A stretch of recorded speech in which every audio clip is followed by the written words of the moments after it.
నమస్కారం. బీఆర్కే భక్తి ప్రేక్షకులందరికీ స్వాగతం. నేను మానస. ఈ రోజు మనతో పాటు ఉన్నారు ప్రముఖ ఆధ్యాత్మికవేత్త, జ్యోతిష పండితులు బ్రహ్మశ్రీ మాడుగుల శివప్రసాద్ శర్మ గురుగారు ఉన్నారు. గురుగారిని అడిగి 12 రాష్ట్రాల వారికి జూన్ నెలలో ఎలా ఉండబోతుంది అడిగి తెలుసుకుందాం. నమస్కారం గురుగారు. ఆశీర్వచనం తల్లి. గురుగారు, జూన్ నెలలో కర్కాటక రాశి వారికి ఎలా ఉండబోతుంది? వాళ్ళు ఎలాంటి పరిహారం చేసుకోవాలంటారు? కర్కాటక రాశి వారికి ఈ జూన్ నెలలో ఎలా ఉంటుంది అంటే మిశ్రమ ఫలితాలు గోచరిస్తూ ఉన్నాయి. కుటుంబ సభ్యులతో చీటికి మాటికి ఏవో చిన్న చిన్న ఇబ్బందులు, చికాకులు, పోట్లాటలు, మనక్లేశము, మనస్సు సరిగ్గా ఉండకపోవటము, ప్రశాంతత లేకుండా పోవడం ఉంటుంది. మరి ఈ మాసం కొంచెం గ్రహస్థితులు అవి అనుకూలం. ఎప్పుడైనా ఏ మాసంలో ఏమి ఎలా ఉంటుంది అనే దాన్ని బట్టి కదా చెప్తాం. అంతేకాకుండా మాట పట్టింపులు, ఏదో చిన్నదానికే మాట పట్టింపు అనేది ఉంటుంది. ఎవరు తగ్గాలి, నువ్వు తగ్గుతావా, నేను తగ్గుతానా, ఏదో నేను అన్నది తప్పే ఉందంటే నేను అన్నది తప్పే ఉంది, ఇలాంటివేవో చిన్న చిన్న మాట పట్టింపులు అనేటువంటివి వస్తాయి.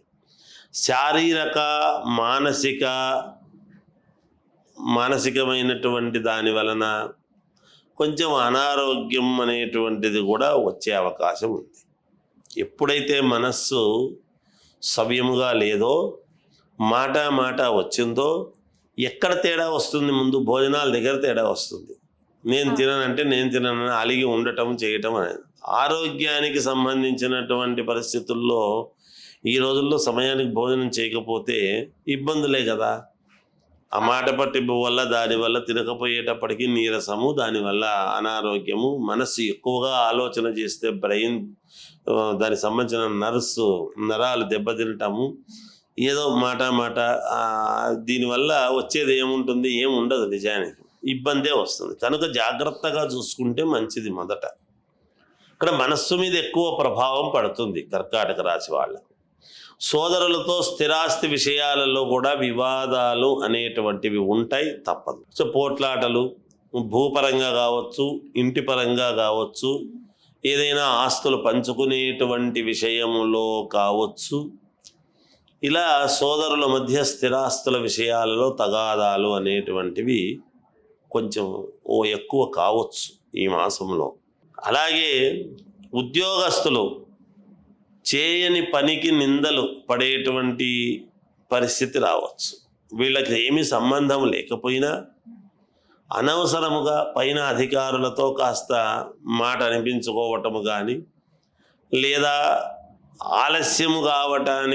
ఆలస్యమైనందువల్ల కాస్త తిట్లు తినటము, ఏదో ఒక రకమైనటువంటి ఇది సరిగ్గా చేయలేదు పని అని కానీ అనేక రకాలు ఉంటాయి ఆఫీసులు ఉన్న తర్వాత. దానిలో అనేక రకాలుగా ఇబ్బందులు పడడం అనేది జరుగుతుంది కాక.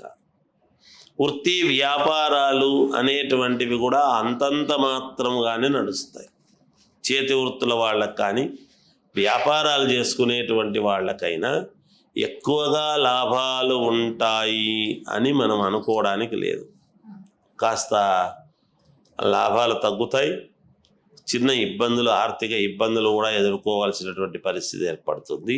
అలా ఉంటాయి కాక అనుకున్నటువంటి పనులు అనుకున్న విధముగా పూర్తి చేయడములో విఫలము చెందుతారు. ఏ పనైతే అనుకూలంగా చేసుకోవాలి తొందరగా అని అనుకుంటారో ఆ పనులు చేసుకోవడానికి అనేక రకాల ఆటంకాలు, ఇబ్బందులు వచ్చినప్పుడు ఆ పని పూర్తి కాదు కదా. ఎలా చేసుకోగలుగుతారు? అందువల్ల అవి చేసుకోకపోవడం వలన కూడా కొన్ని ఇబ్బందులు అనేటువంటివి తప్పవు. దాన్నే విఫలం చెందుతారు అని అంటారు. అనుకూలిస్తే సఫలం చెందుతారు, అనుకూలించకపోతే విఫలం అని అంటారు. అంతే, ఏం లేదు. అందుకు అలాగే విద్యార్థులకు ఎలా ఉంటుంది గురుగారు? విద్యార్థులు చాలా శ్రద్ధగా చదవాల్సినటువంటి అవసరం ఉంది. చాలా శ్రద్ధగా చదవాలి. కొంచెం దాని మీదనే దృష్టి పెట్టి చదివితే తప్ప ఏదో ఊరికేనే చదివితే వస్తుందిలే అనుకుంటే తప్పే. ఖచ్చితంగా దాని మీదనే పరిశ్రమ చేసి చేసుకోవాలి. అంతేకాకుండా దూర ప్రయాణాలలో వాహనం ఏదైనా ఇబ్బంది కావచ్చు, మొరాయించవచ్చు. కాబట్టి కొంచెం ఎవరైనా తోడు ఉంటే మంచిది అనేటువంటిది ఒకటి. నిరుద్యోగ ప్రయత్నాలు అనేటువంటివి కొంతమందిని నిరుత్సాహపరుస్తాయి. అరే ఉద్యోగం కావాలి అని పోయినటువంటి వాళ్లకు కొంచెం ఎక్కువ ఉద్యోగాలు రాలేదే అనేటువంటి నిరుత్సాహం అనేది కలుగుతుంది. అలాగే రావాల్సినటువంటి సొమ్ము సకాలములో చేతికి అందక కొన్ని పనులు చేసుకోలేక ఆ పనులు పూర్తి చేసుకోకపోవడం వలన కొంచెం ఎక్కువ ఇబ్బందులు కలిగే పరిస్థితి కూడా ఉంటుంది అనేది అర్థమవుతున్నది. అలాగే శుభకార్యాల విషయంలో ఒక అడుగు ముందుకు వేసి దానికి సంబంధించినటువంటి మాటలు మాట్లాడుకోవడం చేయడం అలాంటివి కూడా జరుగుతాయి. రాజకీయాలలో ఉండేటువంటి వాళ్ళు మాత్రం చాలా జాగ్రత్తగా ఆచితూచి అడుగులు వేయాల్సిన అవసరం ఉంటుంది వీళ్ళు కర్కాటక రాశి వాళ్ళు. అంతేకాకుండా కొంచెం ఆలోచన చేసి ఏ నిర్ణయం తీసుకున్నా 1కి 10 సార్లు ఆలోచన చేసి నిర్ణయాలు తీసుకుంటే యోగదాయకముగా ఉంటుంది అనేది స్పష్టత. ఓకే, విదేశాలకు వెళ్ళాలనుకున్న వాళ్ళకి ఎలా ఉంటుంది గురుగారు? విదేశాలకు వెళ్ళాలి అనుకునేటువంటి వాళ్ళు పేపర్ వర్క్ మాత్రమే చేసుకోవచ్చు, కానీ వాళ్ళ లగ్న స్థితిని బట్టి కొంతమందికి వెళ్ళవచ్చును, కొంతమందికి వెళ్ళలేకపోవచ్చు. కొంచెం తర్వాత వాయిదాలు పడేటువంటి పరిస్థితి ఉంటుంది కాక. ఓకే, అంటే ఈ జూన్ నెలలో పెళ్లి యోగ్యం ఉందా గురుగారు? పెళ్లి అయ్యే అవకాశం వివాహాలు 1 జూన్ నెలలో కాదు, కానీ పెళ్లికి సంబంధించినటువంటి మాటలు మాట్లాడుకోవడానికి యోగదాయకముగా ఉన్నది, అది చేసుకోవచ్చు. ఓకే, ఈ రాశి వారు ఎలాంటి పరిహారం చేసుకోవాలంటారు గురుగారు? కర్కాటక రాశి వాళ్ళు ఎక్కువగా మనము వీళ్ళు ఆరాధించుకోవాల్సినటువంటి దైవం వాళ్ళ ఇంటి దైవాన్ని ఆరాధించుకోవటం చేసుకుంటే మంచిది.